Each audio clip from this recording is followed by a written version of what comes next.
Good morning. चलिए आज हम लोग सॉल्व करते हैं प्रश्नावली 1.3 को। ठीक है, ये सबसे पहला क्वेश्चन है। बोल रहा है सिद्ध करें कि √5 एक अपरिमेय संख्या है।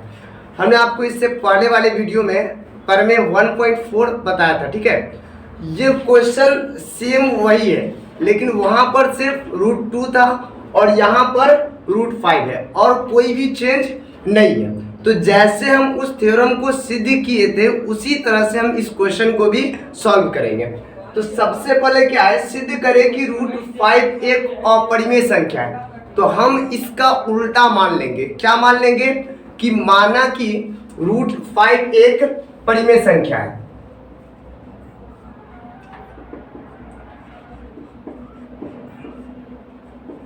माना कि √5 एक परिमेय संख्या है। ठीक है, अब अगर ये √5 एक परिमेय संख्या है तो हम इसे p/q के या फिर a/b के रूप में लिख सकते हैं। ठीक है ना, जहां a और b सअभाज्य संख्या है। क्या है? सअभाज्य संख्या है। ठीक है ना, हम √5 को क्या लिख सकते हैं? a/b, जहां a और b क्या है? सअभाज्य संख्या है। अब ये सअभाज्य संख्या हम मान लेते हैं दोनों तरफ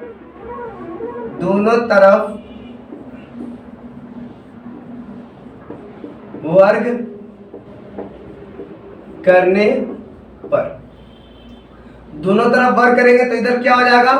√5 का स्क्वायर और ये हो जाएगा a/b का होल स्क्वायर। ठीक है ना, अब ये क्या हो जाएगा? ये स्क्वायर से रूट कट जाएगा तो ये बच जाएगा 5 बराबर ये हो जाएगा a²/b²। अब हम अगर इसको क्रॉस मल्टीप्लिकेशन कर देते तो क्या आ जाएगा? ये आ जाएगा 5b² बराबर a², है ना।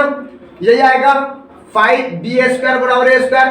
अब यहां देखिए ये जो 5 है ये 5a² को विभाजित कर रहा है, यानी अगर 5 से हम b² को गुना करते हैं तो क्या आ जाता है? a²। इसका मतलब ये हुआ कि a² विभाजित हो रहा है किससे? तो 5 से। तो 5 अगर a² को विभाजित कर रहा है तो यहाँ पर 5a को भी विभाजित करेगा। ये हमने आपको बताया था प्रमेय 1.3 में, है ना, कि अगर कोई संख्या किसी संख्या के स्क्वायर को विभाजित करेगा तो वह संख्या उस संख्या को भी विभाजित करेगा। तो यहाँ पर 5a² को विभाजित कर रहा है तो 5a को भी विभाजित करेगा। ठीक है ना, हम यहाँ लिख देंगे, इसलिए 5b को भी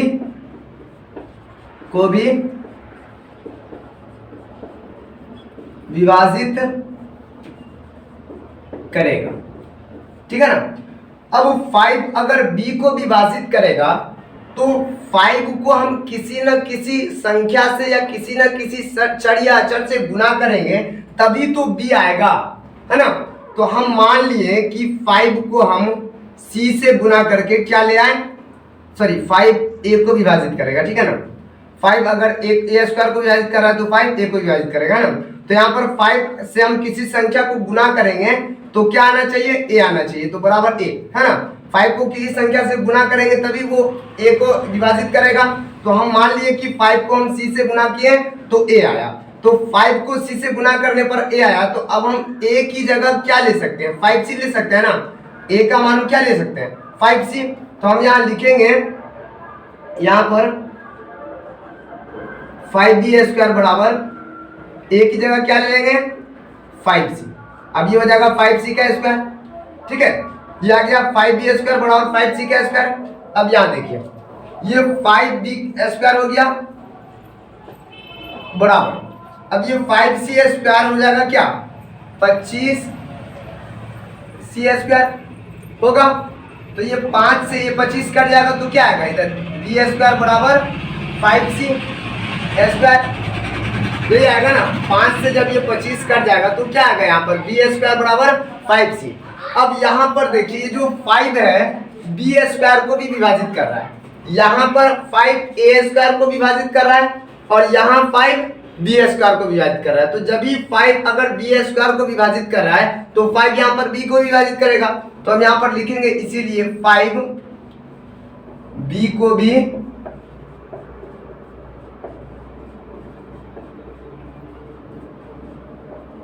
विभाजित करेगा, ठीक है ना, 5b को भी विभाजित करेगा। अब यहां ध्यान दीजिए कि 5 जो है वो a को भी विभाजित कर रहा है और 5b को भी विभाजित कर रहा है। और हमने माना था क्या कि a और b जो है वो सह अभाज्य संख्या है, यानी सह अभाज्य संख्या होने का मतलब ये हुआ कि इन दोनों के बीच एक के अलावा कोई दूसरा उभयनिष्ठ गुणनखंड नहीं है, यानी ये दोनों आपस में कभी नहीं कर सकते। लेकिन जब आगे हमने हल किया तो पता चला क्या कि b और a के बीच यानी a और b के बीच एक उभयनिष्ठ गुणनखंड 5 है, ठीक है, 5 है। इसका मतलब कि ये a और b आपस में कट जाएंगे। तो कट जाएंगे क्यों? क्योंकि हमने गलत माना था कि √5 एक परिमेय संख्या है ना। ये गलती क्यों हुई? क्योंकि हमने पहले ही गलत मान लिया था कि √5 एक परिमेय संख्या है, ठीक है। तो हम लिखेंगे अतः √5 एक परिमेय संख्या है। इससे पहले हम लोग लिख सकते हैं कि हमारी मान्यता गलत हुई कि √5 एक परिमेय संख्या है, अतः √5 एक अपरिमेय संख्या है ना, एक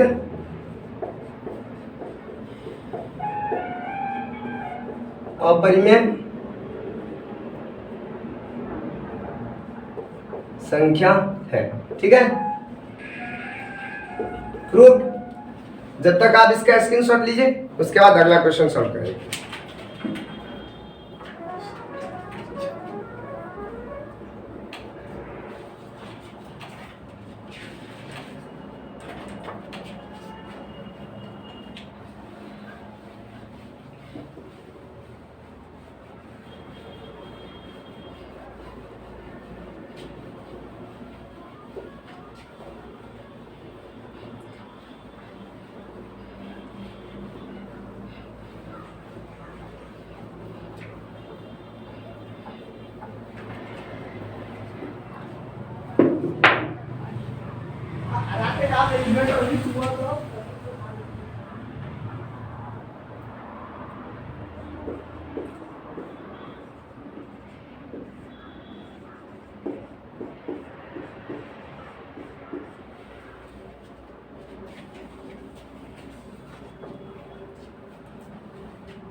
हमारा दूसरा क्वेश्चन है, सिद्ध करें कि 3 + 2√5 एक अपरिमेय संख्या है, ठीक है। तो इसे हम एक अलग तरीके से सिद्ध करेंगे। कैसे सिद्ध करेंगे? तो हम ये जो √5 हमें नजर आ रहा है, इस √5 को हमें सिर्फ और सिर्फ अकेला करना है, बाकी सब खुद ही सिद्ध हो जाएगा, ठीक है ना। तो हम सबसे पहले वही क्रिया करेंगे, मान लेंगे। क्या मान लेंगे? माना कि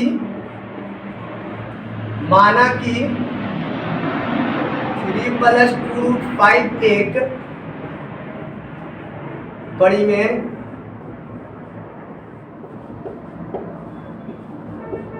संख्या है, ठीक है। हमने मान लिया कि क्या 3 + 2√5 एक परिमेय संख्या है। अब जब ये परिमेय संख्या है तो हम इसको 3 + 2√5 बराबर a/b यानी pq के रूप में लिख सकते हैं, ठीक है। ये नहीं भी लिखेंगे तो चल जाएगा, ठीक है। अब देखिए, जब ये 3 + 2√5 इसके बराबर है और यहाँ पर ये 3 जो है ये प्लस में है, तो अगर हम इस 3 को उधर ले जाएं, ठीक है, तो क्या हो जाएगा 2√5 बराबर a/b। अब -3, ये 3 लेफ्ट साइड में प्लस में है, तो जब इसको हम राइट साइड में ले जाएंगे तो क्या हो जाएगा माइनस में, ठीक है ना, साइन चेंज हो जाएगा। अब हम इस रूट 5 को अकेला करेंगे, तो रूट 5 को अकेला करने के लिए हम 2 को भी उधर ले जाना होगा, है ना। उससे पहले हम इसको सॉल्व कर लेंगे। ये हो जाएगा b a माइनस ये हो जाएगा 3b। अब हम रूट 5 को इधर रख लेंगे, ये हो जाएगा a माइनस 3b बट्टा 2b। अब आप ध्यान से देखिए कि ये जो a माइनस 3b और बट्टा 2b है ये p बाई क्यू के रूप में है ना। तो जब ये p बाई क्यू के रूप में, इसका मतलब ये एक परिमेय संख्या है और ये रूट 5 इस परिमेय संख्या के बराबर है, तो ये भी एक परिमेय संख्या होगा, है ना। लेकिन हमने इससे पहले अभी तुरंत सिद्ध किया है क्या कि रूट 5 एक अपरिमेय संख्या है ना। हमने अभी सिद्ध किया है कि रूट 5 एक अपरिमेय संख्या है और यहाँ हमें पता चल रहा है क्या कि रूट 5 एक परिमेय संख्या है, क्योंकि ये परिमेय संख्या है और रूट 5 जो इसके बराबर है तो ये भी परिमेय संख्या होगा, है ना। तो ये गलती क्यों हुई, ये कैसे यहाँ पर सिद्ध हो गया कि रूट 5 एक परिमेय संख्या हो गया, क्योंकि हमने यहाँ पर गलत माना था। क्या गलत माना था कि 3 + 2 रूट 5 एक परिमेय संख्या है, बल्कि 3 + 2 रूट 5 एक परिमेय संख्या ना होकर के क्या है, एक अपरिमेय संख्या है। ठीक है, सिद्ध हो गया। चलिए अगला क्वेश्चन सॉल्व करते हैं, तब तक आप इसका स्क्रीनशॉट लीजिए।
देखिए यहाँ पर तीसरा क्वेश्चन बोल रहा है सिद्ध करें कि निम्न संख्याएं अपरिमेय है ना। तो यहाँ पर 1/√2 सबसे पहला क्वेश्चन है, तो इसको हम कैसे सॉल्व करेंगे। सबसे पहले हम वही काम करेंगे, यहाँ पर पहला क्वेश्चन सॉल्व कर रहे हैं। माना कि 1/√2 एक परिमेय संख्या है, ठीक है। अब जब ये परिमेय संख्या है तो हम इसको क्या लिख सकते हैं, 1/√2 बराबर a/b। तो ये क्या हो जाएगा, क्रॉस मल्टीप्लिकेशन हो जाएगा इसका, तो ये हो जाएगा √2a बराबर b, यानी इसका इससे और इसका इससे गुना होगा तो क्या हो जाएगा, ये √2a बराबर b, यानी a को b से गुना करेंगे तो b आएगा।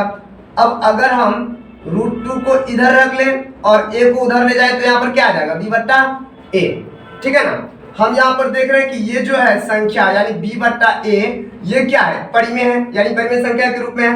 और ये जब परिमेय संख्या के रूप में ये बराबर है, ये b/a के बराबर है √2, तो इसका मतलब ये भी एक परिमेय संख्या है। लेकिन हमने परिमेय 1.3 में सिद्ध किया था कि √2 क्या है, एक अपरिमेय संख्या है, लेकिन यहाँ पर परिमेय सिद्ध हो रहा है। इसका मतलब क्या हुआ कि गलत हो रहा है, यानी √2 एक, हम जानते हैं कि जब ये अपरिमेय तो परिमेय तो हो नहीं सकता, तो ये क्यों, क्योंकि हमने यहाँ पर गलत मान लिया था कि माना कि 1/√5 एक परिमेय संख्या, हमने यहाँ पर गलत मान लिया था, इसीलिए यहाँ पर गलत आ गया कि √2 एक परिमेय संख्या है। अतः क्या है, √2 एक अपरिमेय संख्या है।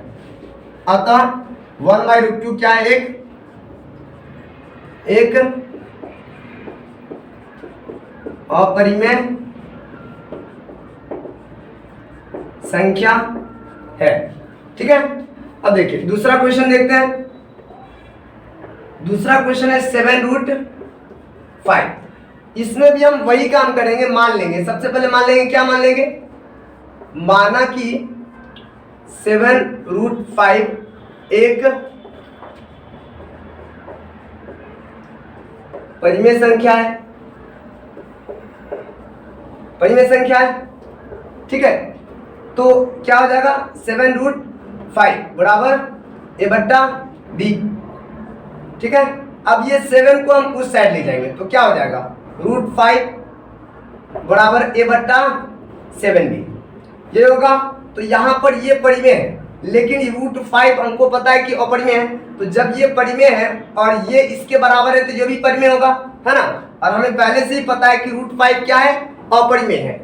तो यहाँ पर ये गलत क्यों आया, क्योंकि हमने यहाँ पर गलत मान लिया कि माना कि 7√5 एक परिमेय संख्या है, बल्कि 7√5 क्या है, एक अपरिमेय संख्या है। हम लिखेंगे यहाँ, अतः 7√5 एक अपरिमेय संख्या है। ठीक है, चलिए अब तक इसका स्क्रीनशॉट लीजिए, उसके बाद तीसरा क्वेश्चन